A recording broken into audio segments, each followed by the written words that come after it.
Father, thank you for the gift of knowing him through the years, and just continue to be with those that know him. And as we grieve and mourn, Lord, your promises that you gave us are blessed are those who mourn, for they will be comforted. So we do ask very much for your comfort. In Jesus' name,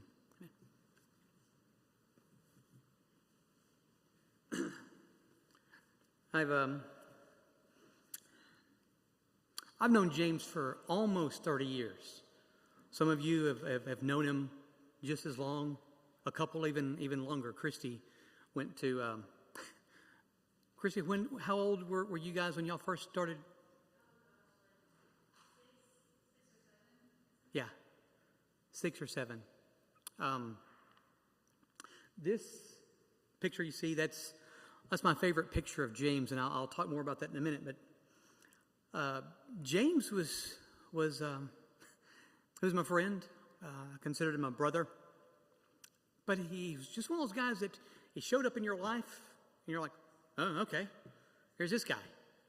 A year later, you're thinking, how have I not known this guy all of my life? A year later, it goes by, and I think, I have known him all my life. And he was just one of those guys that was always there.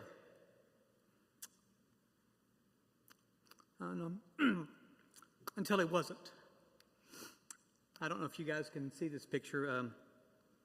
It looked better on my screen when I was putting it together. Hey! James, born in 1976. He died in June, somewhere between Tuesday night and Wednesday morning. Those of you who know James knows that he likes to keep things a mystery, keep people guessing. So I think he might be proud of that fact. And yes, you're right. That's probably the geekiest thing in the world, is for me to spend 20 minutes looking up the star dates, the Star Trek star dates of his birth and death. But James would love it. He would love the thought. He would love just the geekiness.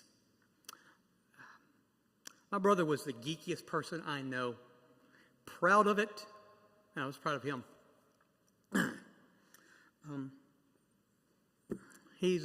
I don't remember his mom and dad's name. Chris, do you remember? Carl was his dad. I do not remember his mom. Yeah. Okay. I just remember that, most people, when they have parents that get older, they do their best to take care of them. But when things get a little hard, that's when it's time to call a nursing home. Now, sometimes you have to, but most people, I think, jump to that pretty quickly. James was just the opposite. He wasn't going to let his parents go to a nursing home unless he really had to. He was just a guy that took care of people, took care of those that were around him. And that's one of the things that I'll always remember. I knew James, well, like I said, for quite a long time. Chris, you knew him even better. But James is one of those guys that could find something funny, something goofy in everything he did. And this is one of those pictures. It was taken during the play Your Good Man, Charlie Brown, here in Longview. I was stage managing, and James took over the tech booth.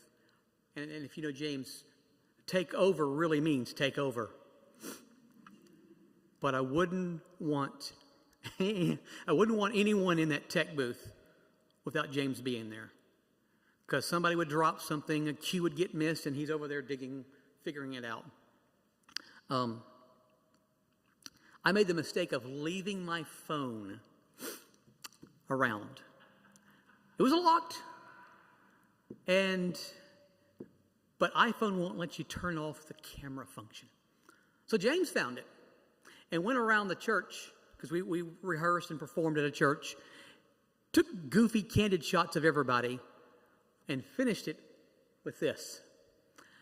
That became my favorite picture will always be my favorite memory of James. But But James wasn't just a funny guy. He had a huge heart. You know him. A good word for me was always. He was always there. He was always faithful, always consistent, always truthful. Sometimes even when it hurt, truthful. I'm sure he got himself into trouble because he wasn't willing to tell a lie, or maybe wasn't willing to tell somebody that he cared about something that he thought was true. Sometimes it got him in trouble. But he was considerate.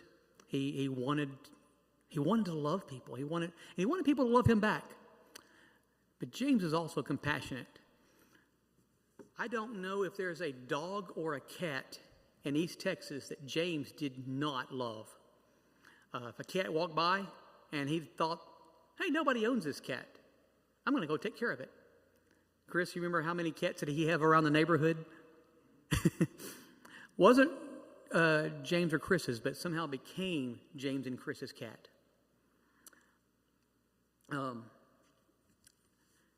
James was my my partner in ministry, in theater, in tech, and I don't have a lot of pictures of those. When I was putting this slide together, I realized I've got very few pictures of this guy, and he's been my friend for 30 years. He didn't like people to take pictures of him. He'll take your picture, but he didn't. He'd rather not take a picture. This is a picture, obviously not James. But if he could make this a picture of him, he would have. We were also partners in geeky things like online gaming, in-person tabletop gaming. You name it. If there was a Trek convention, a Renaissance fair, a comic book opening, James was right there ready to go to it. He was the geekiest person that I know. He was also a great giver. I don't know if you've ever had someone who could find the absolute perfect gift that you think, no one could find this. That was James. And it wasn't just once. He would do it year after year after year after year. This is a picture that an artist made of kind of a creepy Snow White. You can see the Snow White and holding the dwarves hostage. My wife said, I really love that picture. I'd love to find that on a t-shirt. And this is what James did. He found someone, paid them an exorbitant amount of money to get them to airbrush that image on a t-shirt. My wife loves it. So, but that's just really indicative of the kind of things that James would do. He'd go out of his way to find something that you liked.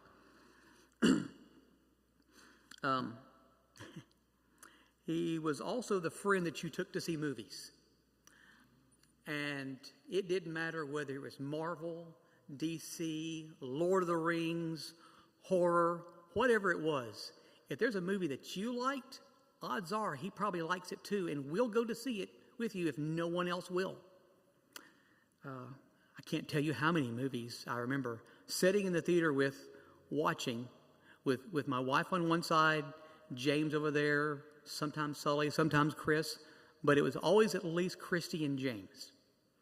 And and he loved him some Marvel and DC movies. We would spend hours sitting around talking about the differences between the movies and the comics. I didn't know most of the differences between the movies and the comics, and James knew all of them. But James had a great perspective on everything. And I'm coming back to this photo because to me this just embodied James. Whoa, what did I do? I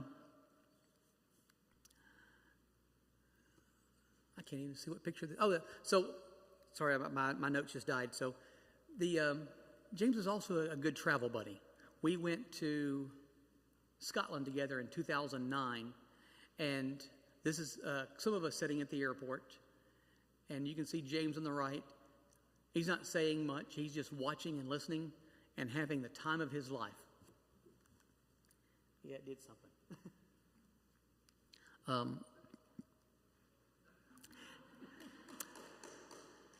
This is one of my favorite pictures from the trip. If you know anything about the UK, you drive in the wrong, not just the left, you drive in the wrong side of the road. The steering wheel is on the wrong side of the car. And this is a picture we took of, hey, who's driving? What are we doing? And here's the next picture. We're all hanging out, and James is reaching over there holding the steering wheel.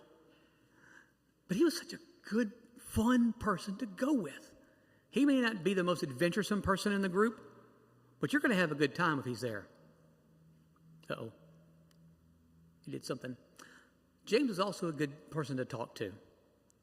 He would listen to you. He would listen to you without judging. Now, he would tell you his opinion. And it may not be the opinion that you wish he had, but he would still listen. Thank you, Van. I've got let me go grab this real quick.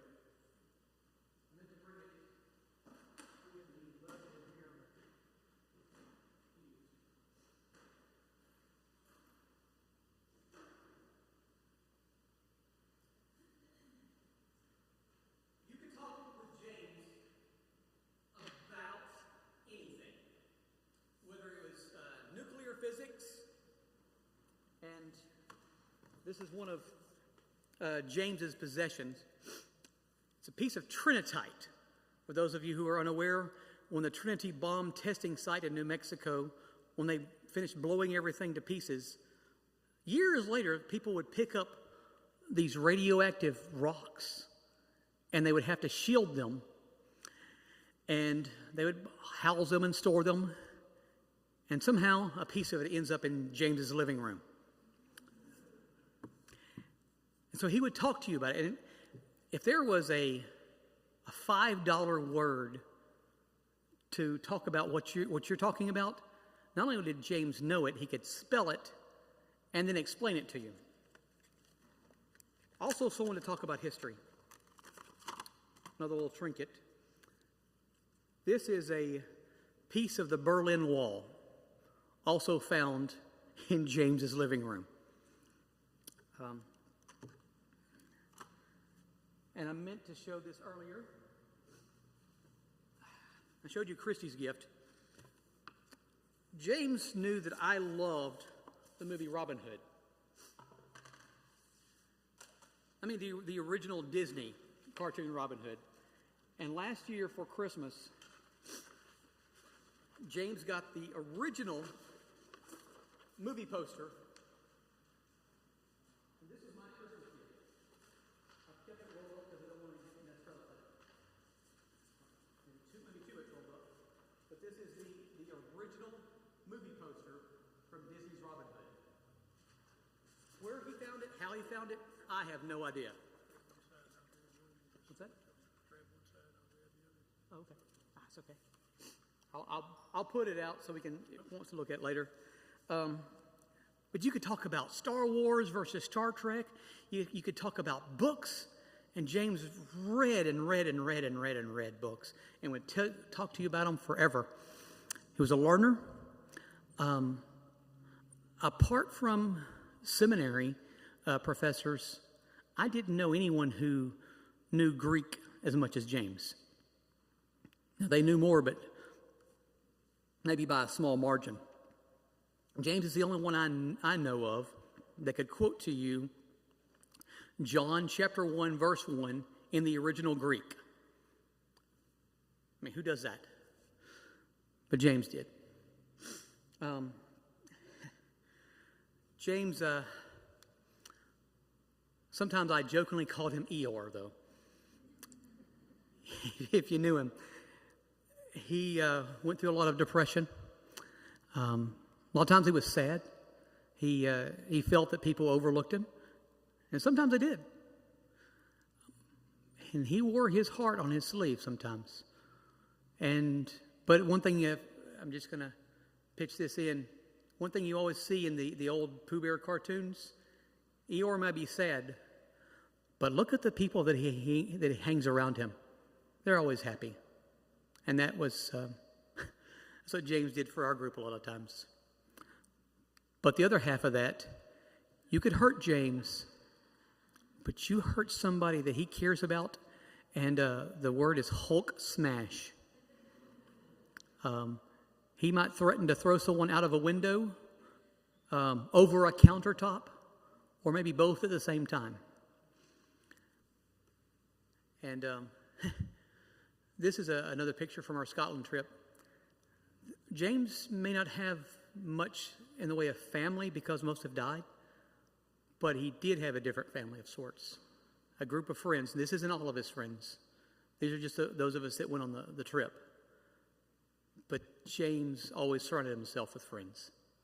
And that's something I'm always going to remember. There's another picture. And I know James loves Star Trek, so I had to throw one more picture in there.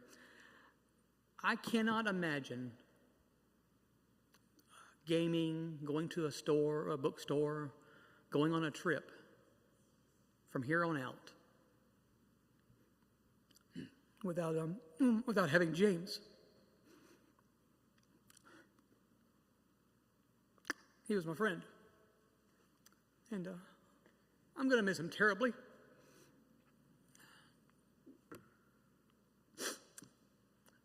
But one of the things that, if James was here, one of the most important things in his life, more than giving really cool gifts, really surprising people, more than spending time with even friends, was that James had one singular, important relationship in his life. And this is something that he and I talked about every time it was just he and I talking, was James had a fervent belief in the hope of Jesus and the relationship that he had with Christ. And not everybody can say that they have that relationship, or even that it's strong, or they know what to do with it. But James was the most sure person that I know that was confident in his relationship with Christ. Other people, friends, family members, they failed him over the years, but he would tell me that one person who has never failed him and will never fail him was Jesus. And with all the pain that he went through, both emotional and physical, right now I just remember that one of the promises of Jesus is that if you believe in him, then you have that relationship, and that he will prepare a place. And I know that right now, James is in the place that the Son of God, Jesus Christ, prepared for him. Believe me, Jesus knows all the geekiness of James, but Jesus loved him and cared for him and made a place for him. And that's where my friend James is right now. So I just thank you guys for letting me ramble for a bit. I know some friends of James's would like to share. Chris has something, and so does Sully and Van. But thank you for letting me ramble for a bit.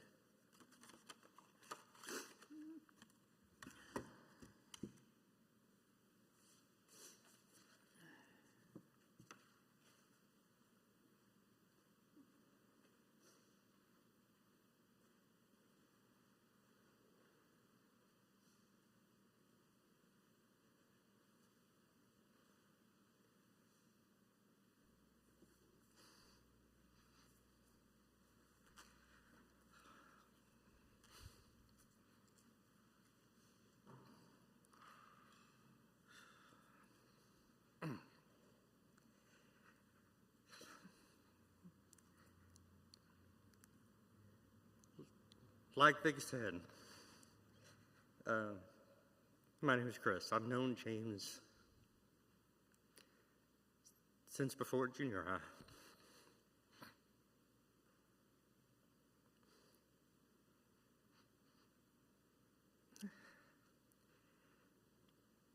We went through school. We helped each other through school. And he was my friend.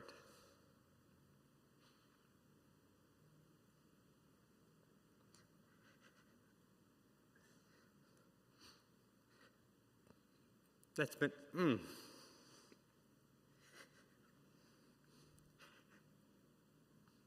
that's been a long time at this point. James wouldn't want us to be sad because he didn't like being sad, and he would not have wanted that.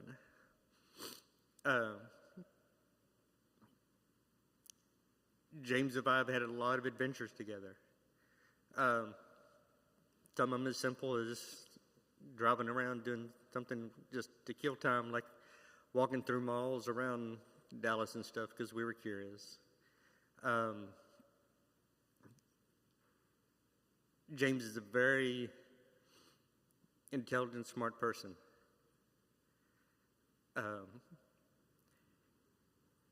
He loved his friends, and as Vic said, he would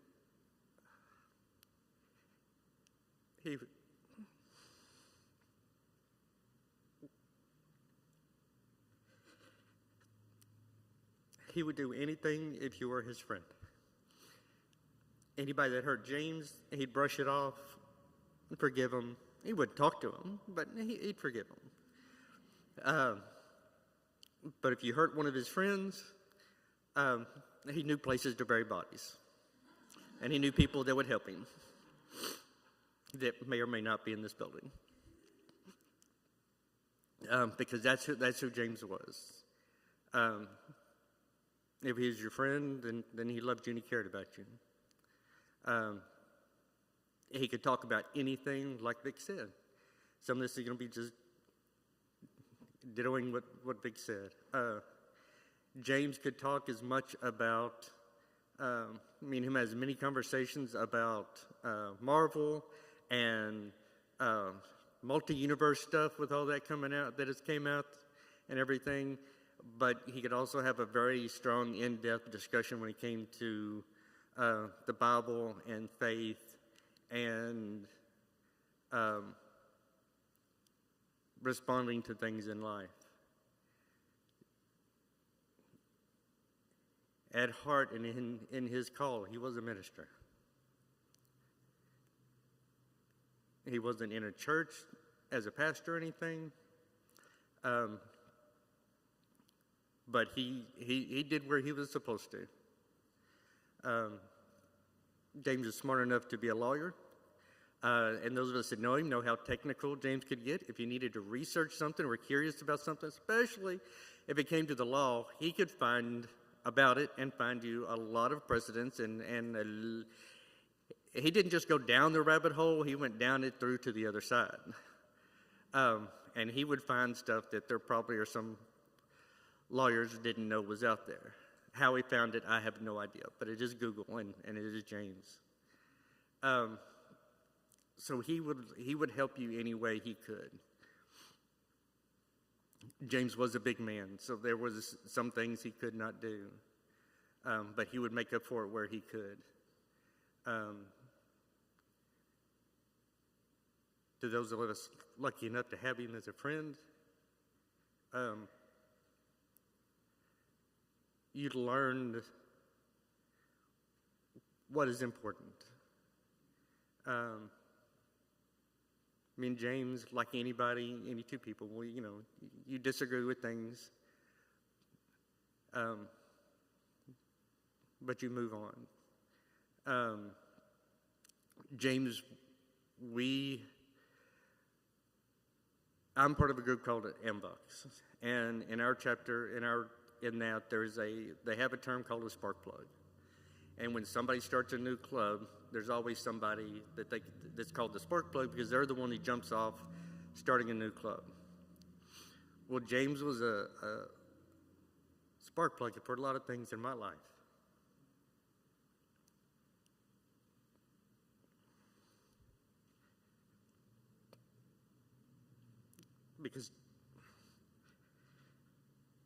Because James wasn't my friend, I know the other friends that I have because of him.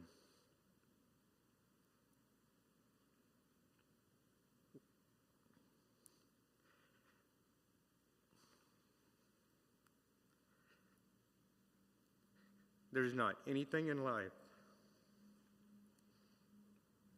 life, that James hasn't touched as my friend.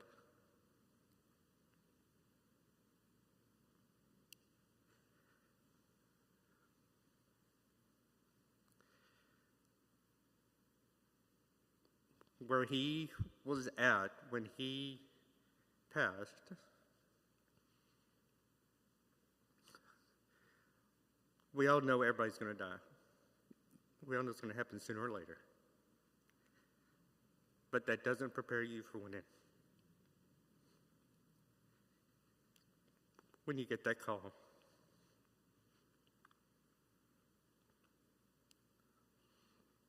And since I was the one that got the first call from Longview Police Department,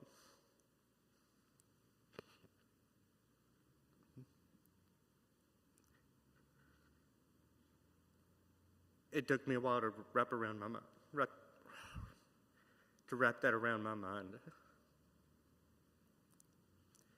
Because as everybody knows, you can logically understand the words,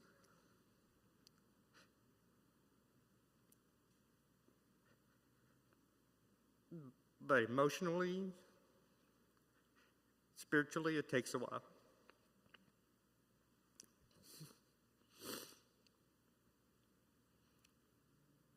Because I talk to James almost every week.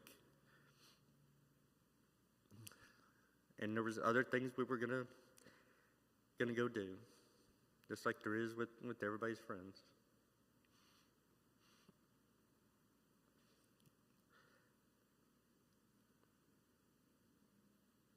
James liked a lot of different things. He, as I said, there's a lot of people that would look at James and think he was very one-dimensional, or hear him, talk about comic books and multiverse stuff and think that's, he couldn't talk seriously about anything serious for the real world, but he could. He wanted to get into law. He could have a pretty strong discussion with it. If not, he would go find the answer and then come back to you and prove how you were wrong about what you were thinking. If it was the Bible, he loved going to ETBU. A lot of his stories revolved around ETBU and their professors and what he learned and did there, and how that impacted his life. It didn't, as we all know, where you start and think you're going doesn't always wound up. So he didn't end up exactly where he was where he thought he would be at ETB when he was going to ETBU for his theology degree. But he still impacted a lot of people.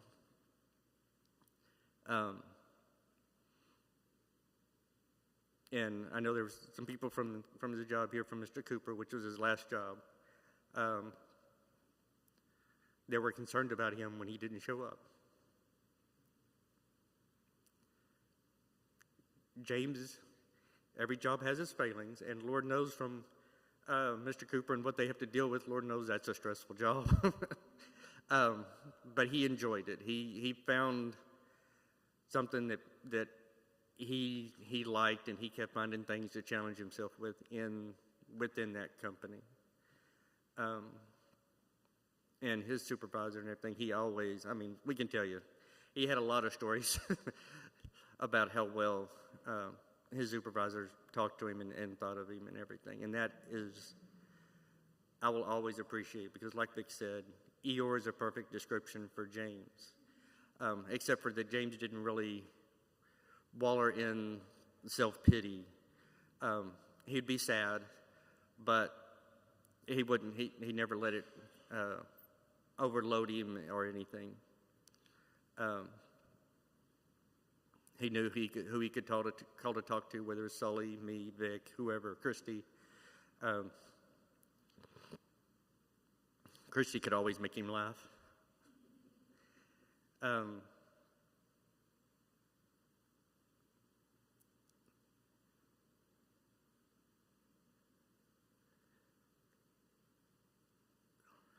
Like Vic said, I know this is kind of rambling, I see Vic had a better outline for his than I did. When we had to go through James's apartment afterwards and deal with everything that was there, that really wasn't as hard because it stirred up so many memories, like the Trinitite, the piece of the Berlin Wall, James's staff that he would take with him when we went to Renaissance festivals, his cloak that he would wear to go out to it, and just different things that were synonymous with James and his experience with those of us that knew him in his personal life and everything. So as tough as this is, in the end, with his faith, I know he's in a better spot. Probably asking 100 billion questions, knowing James. Thankfully, Jesus has the patience of a saint, so infinite patience, so that will work. And he left us. James did tabletop gaming, Rift and stuff, which was always, he's very creative with, whether he was jamming or making characters. And he has about 30 characters because I have his binder of books and everything on it to back it up. And they were always unique. He would never do the same kind of character twice. Even when we played World of Warcraft, he never did the same type of character twice. But with dice, James has a big bag of dice. And I believe that's his last mystery he left to us because nobody can find them. So that is, to me, that is funny because I believe that's James's last mystery. It's like, okay, unintentionally, obviously. But we're going to be spending God knows how long going, where did they go? He wouldn't have put them in storage. He wouldn't have got rid of them. So where did they go? They were one of the important things to him because it was a hobby that he enjoyed. It made him laugh, kept his creativity going and everything.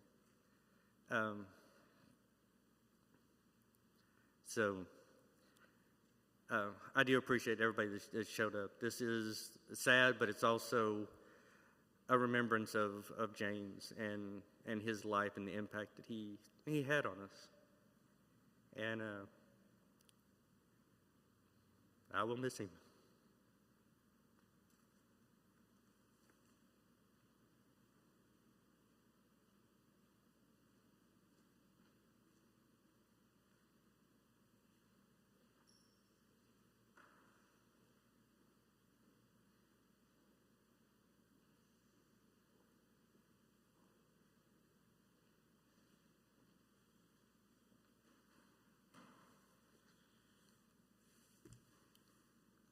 I've known James since 1995-ish, so about 27, 28 years. And right now I'm pretty sure he's laughing at all of us because he turned remembering him into work. But it's kind of an interesting job because, as Chris mentioned, with his rifting characters, he'd call you, hey, do you think your character or my character would play together well? And some of the combinations... Sorry, not sorry, Vic. Yeah, he drove you crazy on purpose. I think I know where the dice is. He took him with him because God's up there going, look, James, we have all eternity to answer the questions. Slow down. Okay. You're not going anywhere. I'm not going anywhere. Crap, you brought your dice.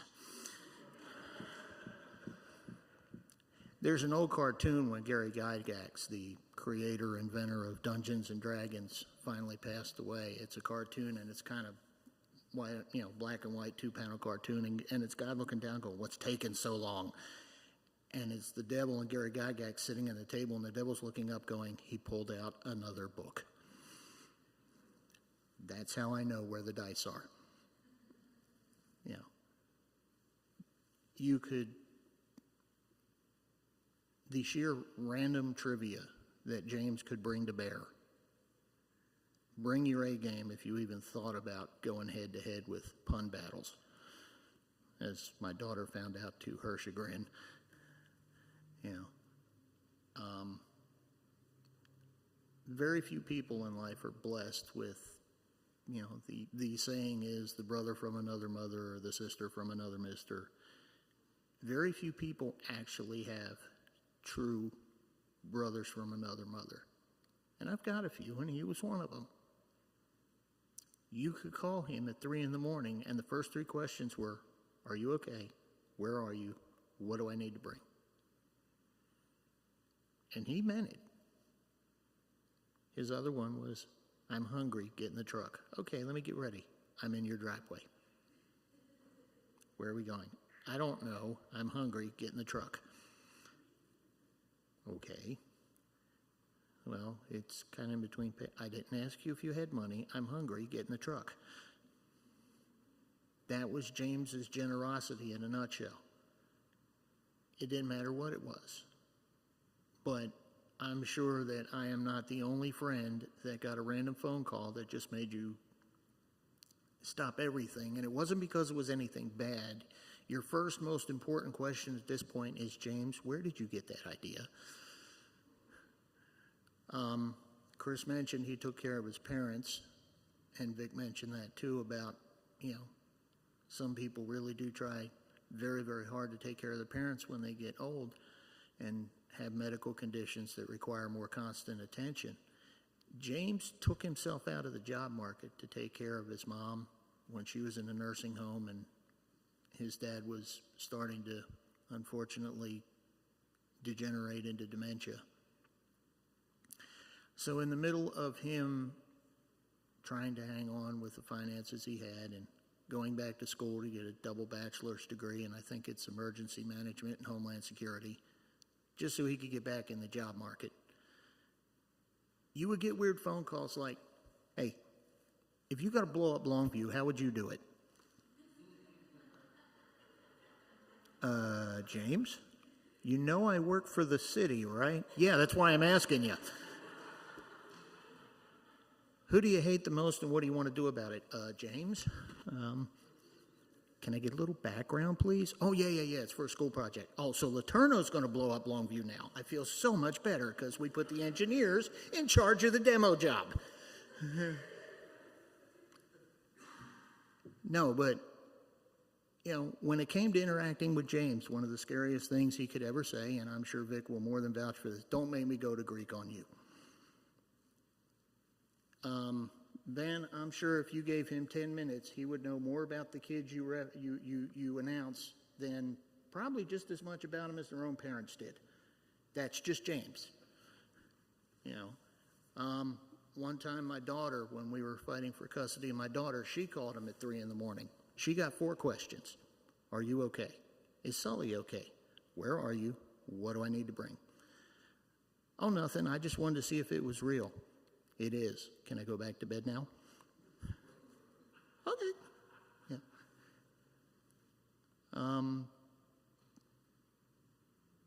James cast a long shadow on a lot of lives, not just physically. But the one thing you could always count on was his heart. He would call you and go, I found the perfect Christmas present for you. James, yeah. You know it's February, right? There's no rush. Yeah, but you'll really like this. And I think that was part of the fun because James somehow managed to torture you for the next 9 months. You know, you gonna tell me what it is? Nope. James? Well, I know what it is, so what's the problem? That's James.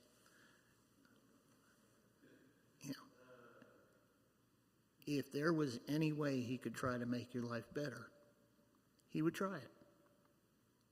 And part of the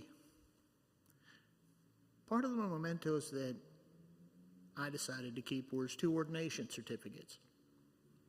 Because I really believe in the end, Mr. Cooper was his new ministry field. just the way he talked about treating his coworkers, trying to help them pass the certification test you had to have, staying on chat after official work time was over just to make sure the last customer got treated and helped as best they could. I have no doubt that in the end, James turned a mortgage company into a mission field. Anybody else want to try that? And the trivia contest on the support chat. Hey, James, why on earth would you think I got bored? Okay. You play Warcraft, you go to Ren fairs, you drive it crazy with D&D and Riff questions, you study Bible Greek just because you can't sleep. Maybe that's why. And you're bored. Yeah, you want to go get something to eat? Maybe. Good, I'm in the driveway. And I got your Christmas present at the house. But it's February. Yeah, I know. You want to go to McAllister's or you want to go to, Chili's?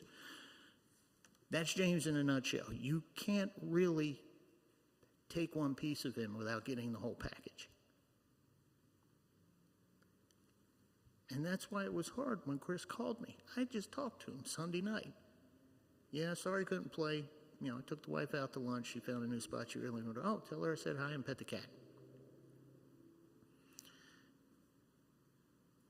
I guess the biggest lesson was, love your people often and love them loudly. There will be a Wednesday morning phone call at some point. But, yeah, James's final gift, James's final geek strike. We still ain't found the dice.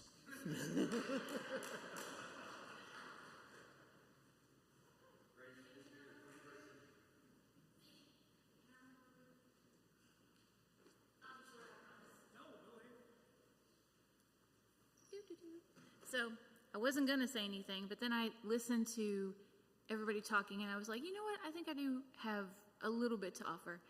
So I want to tell a funny story and then share something that I think is pertinent and piggybacks off of what Sully said very nicely. So my time with James, just the two of us, was always horror movies. He was my horror movie buddy because none of my other friends like scary movies. They just don't.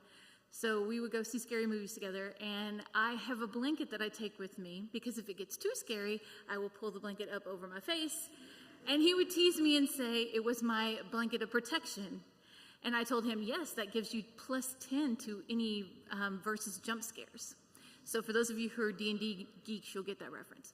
But so we would go see horror movies together, and one of my favorite memories, we were going to see the remake of My Bloody Valentine, the 3D version. And we're like one of maybe 6 people in this audience. And there are 2 teenage girls sitting in the row in front of us, just off to the side. And they are like freaking out about everything. And so we're sitting there, and he and I kind of know like the buildup. So we saw the buildup. We were like, okay, something's about to happen. We just kind of look at each other. And these girls scream like at the top of their lungs, nearly lose their popcorn, like it's a whole thing. And I just hear James laugh. And if you know his laugh, you know that deep like chuckle. That and I look over and he goes, rookies. And I just died. I died laughing. It was so funny. And he was like, if I knew them better, I would have snuck up on them, which is 100% true. He would have. But that one just cracked me up. That's one of my favorites. But the other thing that I wanted to talk about is something that Sully touched on a little bit, is that he really felt like Mr. Cooper was a ministry to him. And I remember a conversation that we had so vividly. It was, as my time was coming to an end, one of the things that I learned through Mr. Cooper is that I am way too social to work remotely. That's not for me. It was killing me, and it's just not for me. I need human contact. And I said, man, I'm just burning out, and I don't know what to do. Like, I feel like I'm not, giving it 100%, and I'm just, I'm starting to get too stressed out. Where this was, of course, at the beginning of all of Vic's health issues. And I was like, I just don't know if I should stay, because I feel like I want to be doing something where I'm helping people. And he said, I am helping people. And I stopped, and he said, I love what I do because I get to help people in their most stressful time, in a time when, they think they're going to lose their most important possession, which is their home. And I get to do everything I can to help them keep that. And that's why I love doing this, because I get to help people. And that's how he felt about that company. That's how he felt about his coworkers. So for all my Coopers, just know he loved you to the moon and back. He had a million wonderful things to say, and he loved that job from day one until the day that he passed. And I don't think he would have been happy anywhere else but there.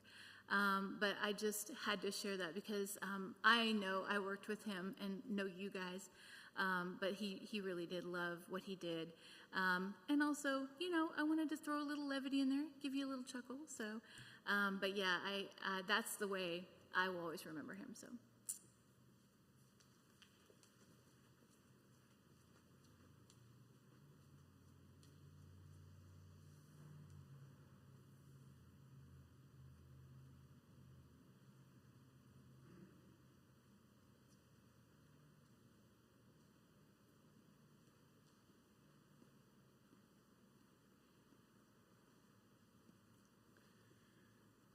I think if I had ever called James at 3 o'clock in the morning, as soon as he saw who was calling, his first 3 questions for me would have been, how are you? Are you okay? And do you need bail money?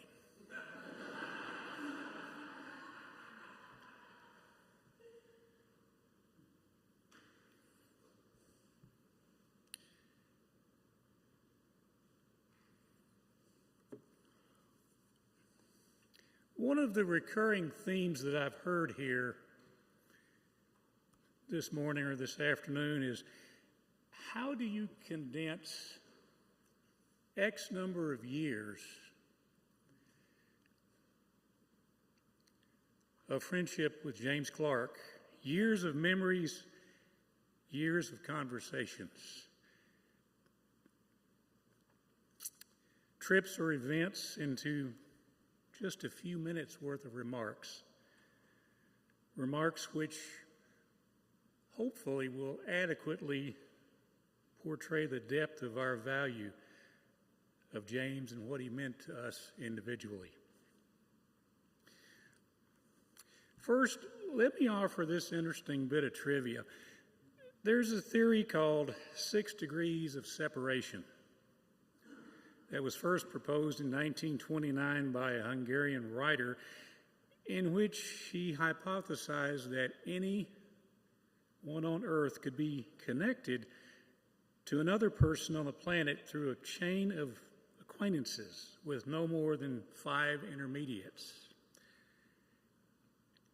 And I tend to agree with this idea because Chris Stowe, Vic and Christy Morris, and James Clark and my family actually knew each other before we realized that we were all interconnected. Chris worked as an instructor at Windridge, and my wife Kathleen and I had seen him there when we took our daughter Tori for her equestrian therapy sessions. I first met James while I was working in the sound console for a live show put on by Theater Longview, but more about that in just a moment. I have been an active supporter of Theater Longview since their production of Beauty and the Beast in 2016. And aside from being a part of such a spectacular play, I also forged several friendships in those 7 weeks of rehearsal and performance, including Vic and Christy Morris. Vic landed the role of the asylum caretaker, and he did a fantastic job of what we in theater call making the character your own. The 3 of us have been active in many more Theater Longview plays because, well, once you've been bitten by the theater bug, there's no known cure. One of the challenging parts of live theater is finding volunteers to operate the lighting and sound, which are 2 key aspects of any live play.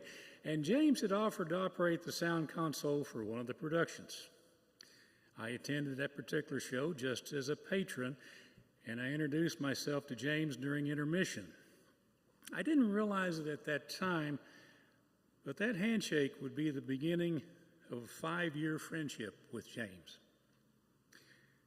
I also didn't realize that James, Vic, and Christy had already known each other for 30 years, and that Chris Stowe had known him as well for over 30 years. James had become a de facto expert in programming the complex lighting control system at one of the performance venues that we used at Theater Longview, and he was one of only 2 people that I'm aware of who knew how to set up the moving headlights in such a manner that the light wouldn't activate at the wrong time in its rotation. James, Christy, and I went on to serve on the board of directors at Theater Longview, and our friendship has grown deeper with time. Our behind-the-scenes annex included on-screen video gags or changing an actor's voice while he was delivering a line. One play director even jovially told James and I that we would not be allowed to play together anymore without adult supervision. Jennifer Stout. James and I talked a lot about theater in general, and one of our planned goals was to put on an Easter Passion play that we'd written while he was in college. He lost the original handwritten script, but he discussed the inner workings of the play with me enough that I thought we could sit down and recreate the play and perhaps improve on it. Sadly, work and family responsibilities, and then COVID got in the way of our plans, but that's still something I'd like to do in James's memory at some point in the future. At the time I first met James, he was working in the mall for one of the specialty food vendors. As always, he put everything he had into his work, but he would sometimes call me after his shift had ended just to talk about his day. And at one point, he shared with me that he was considering applying at a mortgage loan servicer to work in their call center. He told me the pay and benefits were really good, and he'd have to start out as a temporary employee. He asked my opinion, and I offered my advice. A few weeks later, he announced he got the job. During his first few months at Mr. Cooper, James would share details of his transition from one department to another, and how he was the first temporary employee to be elevated into the problem resolution department and then into Lost Mitt. James was very proud of his accomplishments there, and he liked working with the team. Only a few weeks prior to his death, he'd asked permission to start a trivia contest, which I'm told the Mr. Cooper team enjoyed. James was extremely talented in learning and understanding complex things, such as policies, rules, or regulations. And he was able to use this focus for the benefit of his employer as well as in his personal endeavors. One of my personal passions is helping with the East Texas Miracle League, where I am presently privileged to serve as a board member. And whenever I mention Miracle League to friends, I get the inevitable question of, well, what do y'all do? And my usual response is to help provide a realistic baseball experience for special needs kids, using a specially designed facility at Lear Park, along with the same sights and sounds that you might hear at any Major League Baseball park. Now, let me tell you, if you're ever having a bad day, a visit to Miracle League will certainly put a smile on your face, because our kids' smiles and abilities are contagious. Each athlete has overcome his or her particular challenge in unique ways. For example, I'm 63 years old, and I'm receiving regular visits from that guy. What's his name? Arthur. His last name is Itis. You've heard of him, I'm sure, but seeing some of our special ability kids, one of whom crawls around the baseline at a Miracle League game faster than I can walk it. We have kids in wheelchairs or walkers, and one especially gifted athlete is legally blind with a delightful sense of humor. Last season, we announced over the PA system that it was this athlete's mom's 29th birthday. We were trying to be tactful, to which he quickly replied, "No, it's not. She's 45," much to the delight of the crowd.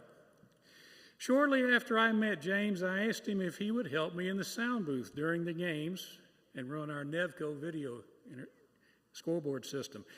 He graciously accepted, and the two of us began classic banter over the PA system, which the kids and parents seemed to like. He and I have done probably 8 seasons together. And James loved during the Miracle League games. He felt inspired. He would sometimes have lunch with us after the games, James, along with my family, where the conversation would sometimes drift back to one of the special needs kids, including my own special needs daughter, Tori. For the past few days, I've been trying to decide, what should I wear today?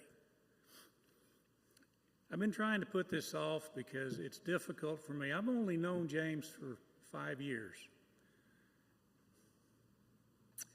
But it's been very difficult for me, as it has for Chris and Vic and Sully. So what do I wear? Suit and a tie? Dress shirt with a blazer? This morning while I was writing this particular memorial, it just hit me. Miracle League shirt. What better way to honor his memory than to wear the shirt that I've worn while I sat behind him for the past few seasons. James was the kind of friend you could talk to about anything. When he and I did events together with the theater group or Miracle League, he was always the first person to show up and the last person to leave. If he had access to the venue, he'd have the doors opened up, the lights and equipment turned on, and he'd be ready to go as soon as you got there. James had a moral compass that always pointed true north, and I always enjoyed the time that we were able to spend together. I miss James, but I have the assurance that I will see him someday in heaven. One of the first things that he asked me after we met was, "How's your relationship with Jesus?"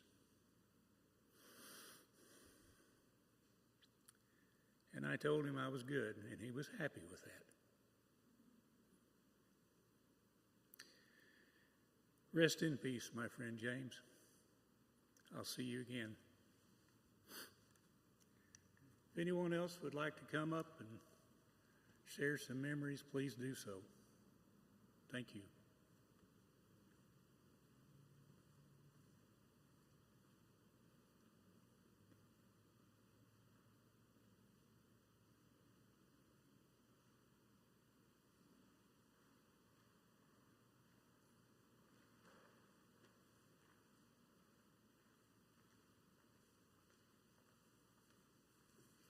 Hi, my name is Daryl.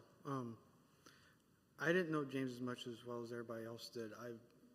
I moved here to Longview in 2003 to be a Navy recruiter, and this is when I met him through Vic and Sully and Christy. And don't have a lot of memories, but I do remember when I was trying to open up to do more things. I was trying to figure out what to do at Kilgore College, so Vic suggested I call James. So James gave me the idea to go to some of like the Baptist Student Union and the other student unions. And the first one I went to didn't really want to talk to me, and I went to the next one, and I had a friendship with the gentleman there running I think it was one of the other student unions. I forgot which one it was. It's been a while. But thanks to James giving me some advice, that helped out. And then when I finally moved to Tyler a little bit ago, I finally got together with James, and we had dinner together to make up my Riffs character sheet, and it was a really good time, and playing games with him was awesome. But after hearing all this, I wish I would have known him better. But I will tell you, I really did enjoy the little time I did to hang out with him and stuff. So sorry, there isn't much else to say.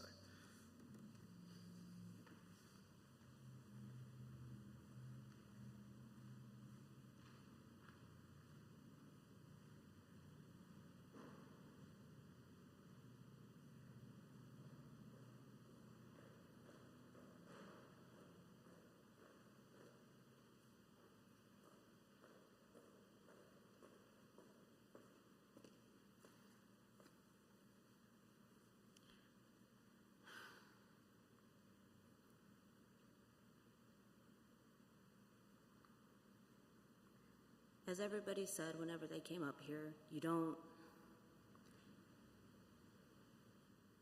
get a sense of who James really was just by one facet, just by one moment, just by one conversation. It's developed over time. And even knowing him for all the years, whether it have been short amount of years, long amount of years, something that was always really fun about James is that you would always find something new every time you talked to him. Whether it was the trivia, whether it was the experience, whether it was the knock, knock, I'm hungry and we're in the driveway, let's go. Something my dad touched upon whenever he came up here was his insane knowledge and assurance towards others about whatever situation they were in. If you were struggling, he knew innately what to say, even if he had just met you. Somehow he knew perfectly what to tell you that would secure your feelings about a situation, one way or the other. When Dad was fighting for custody of me, my worry was, am I going to go back? If you look at just the very fine lines of it, my dad fighting for custody of a kid he has not seen in 13 years, a guy I couldn't have put a name to a face if you had asked me to, I would have struggled. I meet him and I don't want to leave him. And I remember so many late night conversations with James. Are you sure this is the right idea? Fighting just like Dad for me? Do I deserve the fight? Are we even gonna win? I haven't seen this guy in 13 years. I couldn't have pointed him out for anything. Do you think the court's actually gonna favor us? Do you think they're gonna listen? Do you think that they care? And he would tell me, you know what? I remember your dad breaking down in tears when he read your letter that you sent to him. Do you remember that letter? I said, I remember that letter. I sent it to him whenever I was 10. About everything that I'd accomplished so far in life.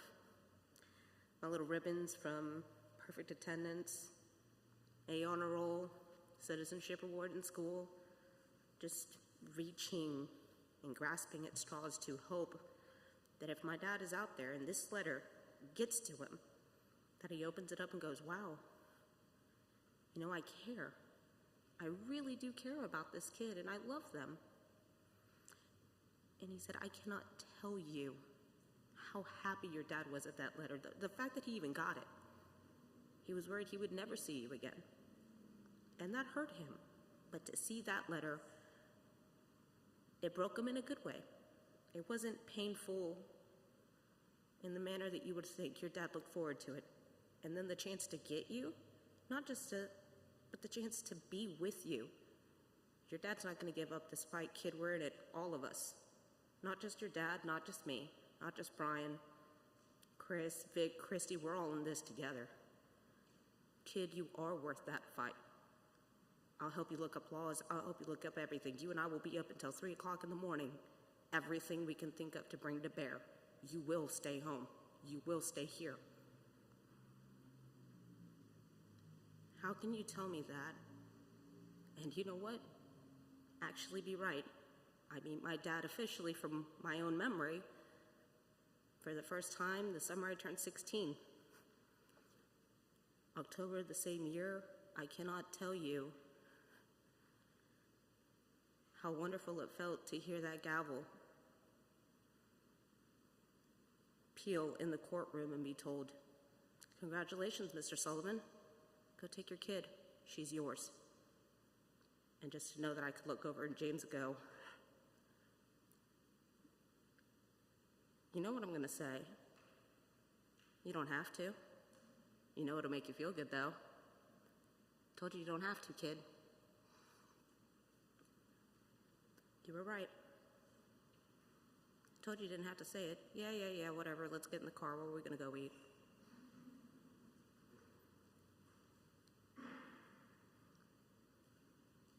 Whenever I had met him, I did not know that that's what he would come to mean to me. Somebody who could reassure, someone who could be trusted with so many personal things, and somebody that no matter how much the odds seemed like they were stacked up against you, you had James in your corner. You were going to win. He knew it. He was just waiting for you to open your eyes up and see it.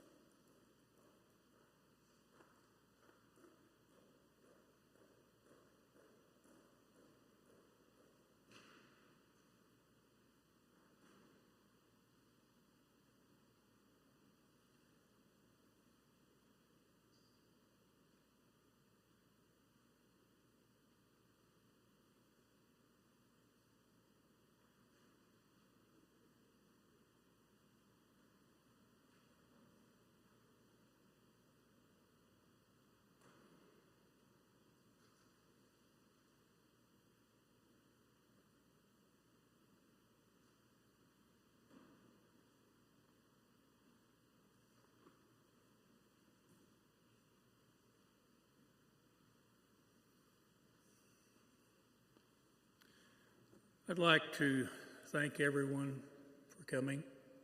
I'd like to thank Pastor Jeff Borgwart for allowing the use of our sanctuary for James Clark's memorial service, John Parsons in the back for running the streaming audio video system, and again, each of you, and for the folks who are listening to us, watching on live stream, thank you very much. James did attend here a couple of times. I am privileged to be allowed as a soloist, and sometimes I would invite him to First Lutheran for events or solos that I had that I sang, and he would come. When I told Pastor Jeff and asked for the use of the sanctuary, his first question was, "Well, what does he look like?" And I showed him a picture, and he says, "Yeah, I remember him." So James was truly unforgettable.